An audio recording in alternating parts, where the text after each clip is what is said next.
Hello class, my name is Nina Jack and today I will be talking to you about genetically modified foods. On to slide 2. What are genetically modified foods? The American Heritage Medical Dictionary defines a GMO as an organism whose genetic characteristics have been altered by the insertion of a modified gene or a gene from another organism using the techniques of genetic engineering. The main goal is to combine desirable genes from various species to create new altered organisms with enhanced nutritional value, productive value, and ecological value. Scientists are making these crops to be more resilient to external factors. For example, tomatoes, before being genetically modified, were unable to withstand frigid temperatures. Scientists figured out that Arctic flounders in the ocean were able to withstand extremely cold temperatures. They took this DNA trait from the flounder and put it into the tomato. Now the tomatoes are no longer vulnerable to frost, and farmers would not have to throw away their crop when temperatures would drop. Another threat to the tomato is the weevil, which is an insect that eats tomatoes. Biotechnologists discovered that if they can splice in a gene that makes the weevil sense that the tomato is one of its own predators, then it will leave the tomato alone. The original idea for genetic modification came to improve crop protection. Currently, the GM crops on the market are aimed at an increased level of crop protection through resistance against plant diseases that can be caused by insects, viruses, or increased tolerance towards weed killer. This next slide is a graph showing how the U.S. has been using large quantities of genetic engineered cotton, corn, and soybeans. On to the next slide. What is Monsanto? The Monsanto Company is a biotechnology corporation in the United States. It is the world's largest producer of the herbicide Roundup. Roundup is the most used weed killer in the country since 1980. Monsanto is also the leading producer of genetically engineered seeds and is responsible for 90% of the market in our nation. In 2008, Monsanto cleared over $2 billion in net profits. This year is also said to be the same year farm incomes declined by an estimated 34%. Monsanto is a tempting option for farmers because of their claims that GMOs create higher yields, which would produce higher revenues per acre for struggling farmers in our country. However, Monsanto has a great deal of control over their seeds, so if you own a farm that is next to a farm using those seeds, there is a chance that those seeds could migrate onto your land and then Monsanto could sue you for royalties. On to the next slide. What are some advantages of GM foods? The biggest advantage would be providing adequate food supply. GM crops are more productive and have a much higher yield. Also, farmers typically have to use huge amounts of pesticides to protect their crops. A typical consumer does not want to eat foods that have been heavily treated with pesticides because of the potential health hazards that come along with that.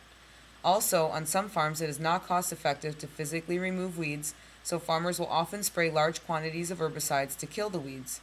This process can be pricey and time consuming and requires special care so that the weed killer doesn't harm the environment. Monsanto has created a strain of genetically modified soybeans that would not be affected by the most common weed killer. If a farmer grows these soybeans, they only require one application of herbicide. Cold temperatures can also destroy crops, especially sensitive seedlings. The antifreeze gene that I mentioned earlier, that is found in Arctic flounder, have been introduced into plants to help them withstand the cold and therefore increase crop yield.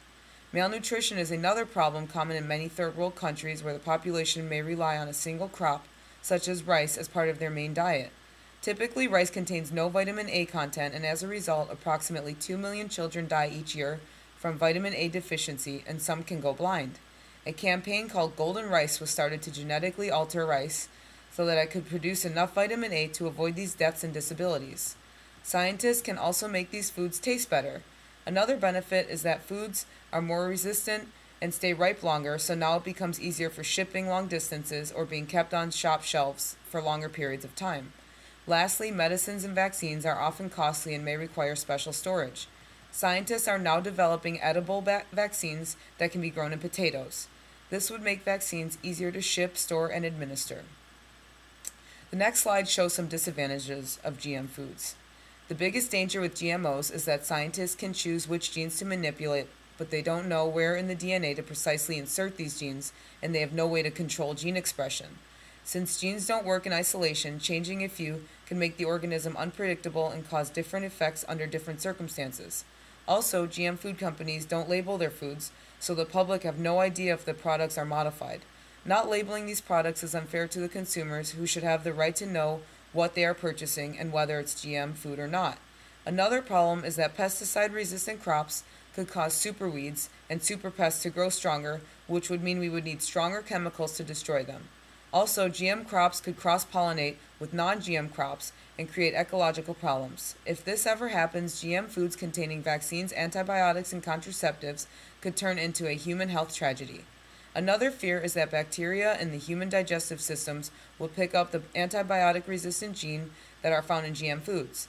If the bacteria pick up these genes, then the already growing problem of bacteria adapting to our antibiotics will become an even larger issue. On to the next slide. The impact of GMOs on the environment. The biggest positive impact of GMOs on the environment is using fewer toxins on farms. It is estimated that in the U.S., farmers use 970 million tons of herbicides on their crops each year. These chemicals normally remain on the crops and in the soil and eventually contaminate surface and groundwaters, where they could potentially enter the diet of wildlife and grow. In 1999, it was estimated by the Environmental Protection Agency that farmers using genetically modified cotton were able to spray once or twice, as opposed to 8 to 10 times. The genetic elements that were put into the plants that resist pests cannot contaminate the environment, unlike the chemical runoff from a sprayed field. The goal here is to virtually eliminate the spraying of chemicals and pesticides on farms. The next slide shows some negative effects of GMOs. The report I mentioned in the previous slide also claimed that herbicide-resistant weeds were developing because of the use of engineered crops. Also, GM crops do not exist in nature, so their impact on natural ecosystems is uncertain. There are many fears that GMOs will spread genetically engineered traits to wild plants or harm wildlife that isn't threatening. Next slide. Health effects of GM foods.